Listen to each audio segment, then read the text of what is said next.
Boys. Oh, Right. we're not really doing this, I got are his we? number. Now, listen, I got his number here, Cameron Smith. What do you reckon, Pagey? Well, it is. What time is it? What time do you usually try to... If you're playing a night game of Origin, like 8:20 kickoff, what time do you want to be waking up? I'll give you a serious... seriously, I wouldn't get out of bed till midday. Just on the day, you like a good sleep in. Of course. Hold your energy. Let's ring him. So let's ring him. All right. He won't pick up. Well, will he have his Hairy phone on? little fella he is. Yeah, the accountant. Well, his phone's on. This is good.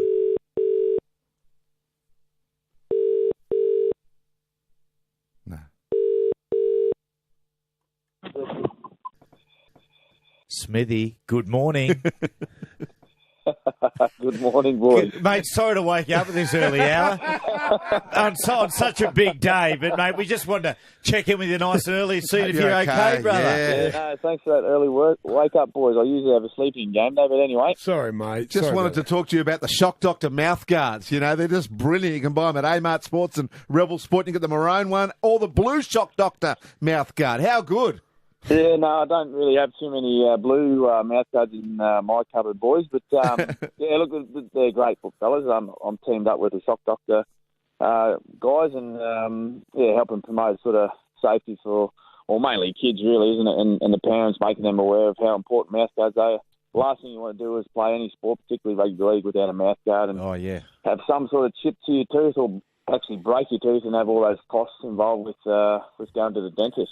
Yeah, well done, mate. Yeah, good on you, Smithy. And mate, you know they're good because, mate, it doesn't stop. You can leave your mouth guard in and you still do plenty of talking. We can see that. Hey, Smithy, look, watching the two camps and the two lots of interviews we're seeing come back, the Blues camp, unsurprisingly, it's pretty grim. They're pretty serious. You blokes very, very relaxed. What's your thoughts heading into tonight? Yeah, I think you're right, Matty. I haven't seen too much from down south, but look, all the guys are quite relaxed. They have been all camp, and that's the way we like to approach this game. And I guess we're fortunate to be in that position where we won that first match, mate. So it takes a little bit of pressure off us, but at the same time, we want to make the most of this opportunity that we've given ourselves. We're playing at home tonight in front of 52,000 Queenslanders, so we made the mistake last year, boys, of going into game two and probably being a little bit. I guess, underprepared mentally for that match. Thinking we went into that game, sort of 1-0 up, and the Blues really just took it to us from the start, and we couldn't regain the ascendancy in that match. So tonight's hopefully going to be a different story. The boys are prepared well, and, mate, we're ready to go. Tell you what, you Queenslanders are good. 37 games you played, 17 of them games you played with the inspirational Corey Parker. The day before Origin, he comes out and says he's retiring. Oh, you're killing us. A little bit for Corey. Dude, come on. Hashtag for Corey. Come on.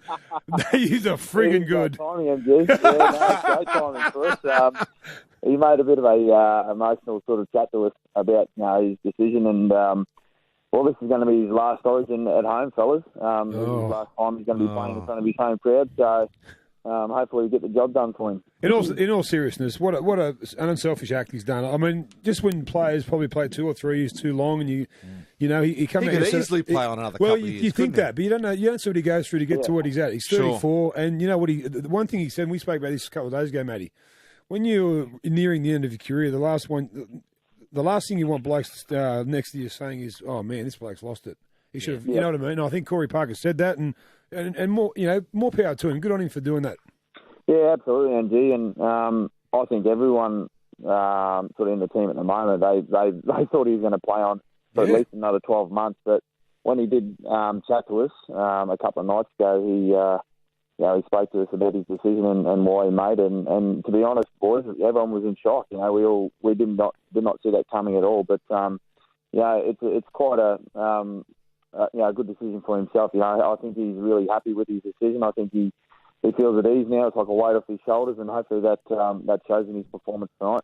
One of your real warriors, Nate Miles, obviously hasn't been in fabulous form for Manly, but never lets you blokes down. And, of course, you picked him again, but he won't be there tonight, Smithy. How difficult is that for you? Yeah, look, it has been. It was difficult news for us to learn at the start of the camp. This was 10 days ago that he wasn't going to be here with his knee injury, and we've been in contact with Nate all throughout the camp, and I can tell you, boys, he's hurting not being involved in this game. But Yeah, look, he's played 30 games. Now, he's played 30 games at prop. It's a pretty impressive record. There's only a couple of other fellas that have done that at this level. So, and the way that he plays, boys, with his aggression, he always gets our team away to a good start. So, big job for Joshy Maguire to get out there and do the same thing.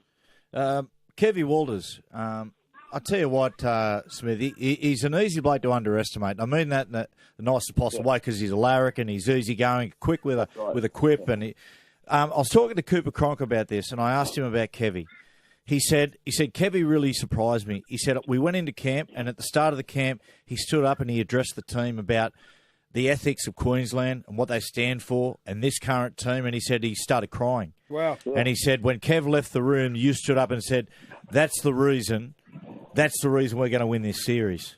Yeah, something of that sort, boys. But, yeah, look, I think he surprised a lot of the guys, the way he was able to show his emotion. And, we play in a very, man sort of sport, boys. It's all about how tough you are, or most of the time it's to show how tough you are and all that sort of stuff. But Debbie shows his emotions when he talks about, the jersey and state of origin and actually just the people of Queensland. And he has spoken to us a couple of times again in this camp, and he mentioned to us about what it meant to him about playing at, well, it was Wayne Park when he played, but Tugthorpe Stadium. And he told us the story of the first ever time he went and watched the first ever State of Origin and what it meant for the people of Queensland and the result that night. And again, he got a bit teared up. So that it means a lot to the players when it cares to the coach as well. It shows that he cares about the game and what happens tonight on that field. So we'll be out there trying to do our best for him.